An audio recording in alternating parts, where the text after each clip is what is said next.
और अब नजर डालते हैं बड़ी खबर पर। बड़ी खबर सामने आ रही है जंग के हवाले से ही। गाजा में इजरायली हमले में 90 लोगों की मौत हुई है। महलोकीन में एक ही परिवार के 76 लोग भी शामिल हैं।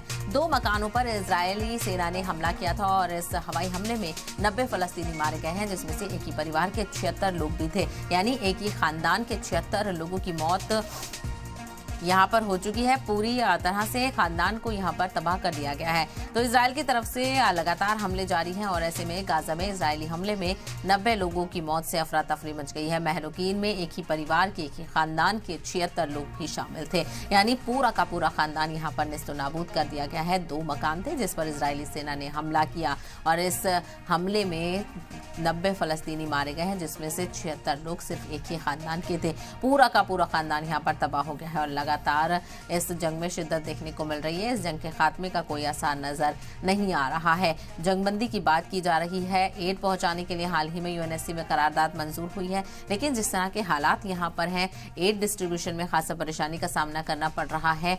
लगातार हमले हो रहे हैं, किस तरह से एड डिस्ट्रीब्यूशन किया जाए और हर जगह तबाही का मंजर नजर आ रहा है। ऐसे में मुस्तकिल जंगबंदी को लेकर यहाँ पर कोशिशें करने की बात कही जा रही है। तो हालिया हमले में आपको ये भी बताते चले कि 90 लोगों की मौत हो गई है। मरने वालों में एक ही खानदान के 76 लोग भी शामिल हैं। पूरा का पूरा परिवार यहाँ पर खत्म हो गया है। 2 मकान थे जिस पर इजरायली फौज ने हमला किया, जहाँ पर एक ही खानदान के 76 लोगों की मौत यहाँ पर हो गई है।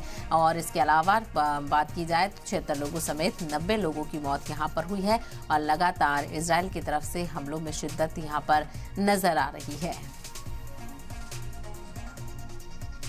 तो लगातार इजराइल और हमास के बीच जंग यहाँ पर देखने को मिल रही है। 79 दिन यहाँ पर हो चुके हैं। 2 महीने से ज्यादा का वक्त यहाँ पर हो चुका है। किसी भी तरह की कोई पेशरफ्त यहाँ पर सामने नहीं आ रही है। हालांकि इजराइल की जो सद है बेंजामिन नेतन्याहू, उनकी तरफ से, उनके सद एक सलाहकार की तरफ से कहा गया है कि जंग अगर देखा जाए तो कल रुक जाए, लेकिन हमास को इसके लिए ये करना होगा कि हमास को सारे हॉस्टेजेस जो हमास ने बनाए हुए हैं उनको छोड़ना होगा।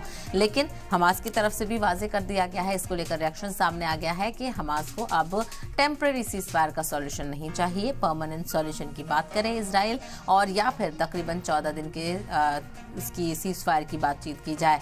यरगमालियों को तभी छोड़ा जाएगा जब इजराइल की तरफ से मुकम्मल तौर पर हमले बंद कर दिए जाएंगे।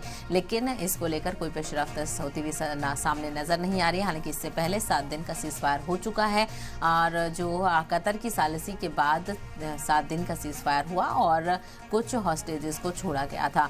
ऐसे में इस जंग को लेकर बैनुल-अक़वामी सतह पर तमाम चर्चाएं देखने को मिल रही हैं। यूएई की तरफ से यूएनएससी में करारदाद पेश की गई। हालांकि 4 बार उस पर वोटिंग नहीं हो पाई। बिलाखिर उस पर वोटिंग हो पाई तो 13 ममालिक ने उसकी हिमायत में वोट किया और अमेरिका और रूस उस वोटिंग से गायब रहे।